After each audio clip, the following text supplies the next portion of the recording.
All right, we're recording. There, now we're recording. Excellent. So, welcome to today's rhythm workshop, which I have been mulling over for the past month. What am I trying to present? Why is this so interesting? Where do we begin? Where do we go? Rhythm is such a huge topic. You know, it's not just genre, it's style. It's like everything. It's melody, rhythm, harmony. These are these big, gigantic things that have nothing to do with style, but are just sort of present in everything. So, how do you begin to study? So, I thought we need to establish a language, a common language to talk about rhythm. And this is where I think having some degree of comfort with written notation is good. And I think it's not obvious that everybody, especially in this world, has comfort with written notation, but I think with a few pointers, you can get comfortable with it. So, first off, I want to point out I'm going to be using examples from this book. It's called Rhythmic Training by Robert Starer. I'd say 95% of this is way beyond the scope of what you ever have to deal with in most music. But that little 5% is really helpful and extremely clearly presented in this book, so I thought it'd be useful to use. I'll show you the examples in today's presentation, so you don't have to buy the book or anything, but I do want to give credit where it's due. This is the book I'm using, and this is where a lot of the text is. And if you do want to do a deep dive, particularly on written rhythms, this book is very thorough, so it'll give you kind of a nice pathway to explore rhythm as far as you'd like to go. But let me begin with our presentation here. So, today's overall goal: develop tools to appreciate the nuances of rhythms better. In some ways, in the hierarchy of music, I think that rhythm might be number one for me.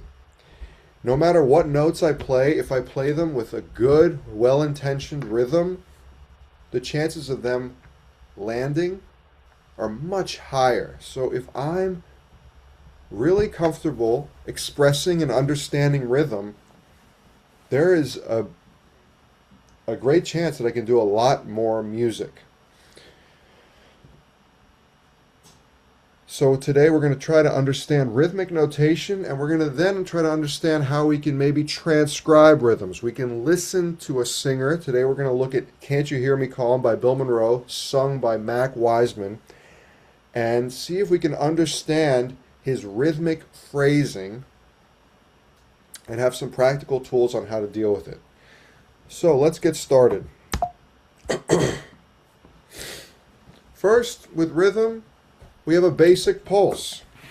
No time signature, nothing, but everything can usually be broken down to a basic pulse, which we can just signify by the tapping of a hand. That's one beat. That beat can mean a lot of things, but you can just think that with almost any piece of music, we can find this pulse. Sometimes there'll be discrepancies. Some people will feel the pulse twice as fast or twice as slow. But at least now we have something we can talk about and we can discuss. Oh, you feel it in a certain way. Good. So for now, this is the rhythmic notation that I want to understand. When we have this pulse, each tap represents a beat. So when we see the first thing, a quarter note, it equals one beat. When you see the next thing, it is called a half note, and it's two beats. The next thing is a whole note, and it's four beats. The next note is a dotted half note, and it's three beats. These are symbols that you should get comfortable with, and it'll really help you process and codify rhythmic information. So how do we get comfortable with it? Well, we have to look at it a little bit and just read it off a page before it comes out of our mouth. We have to sort of input it before we can output it. So this book, Rhythmic Training, has some great exercises just to see that. So the first exercise, we can look at this. On the bottom, you see these quarter notes. This represents my pulsing hand.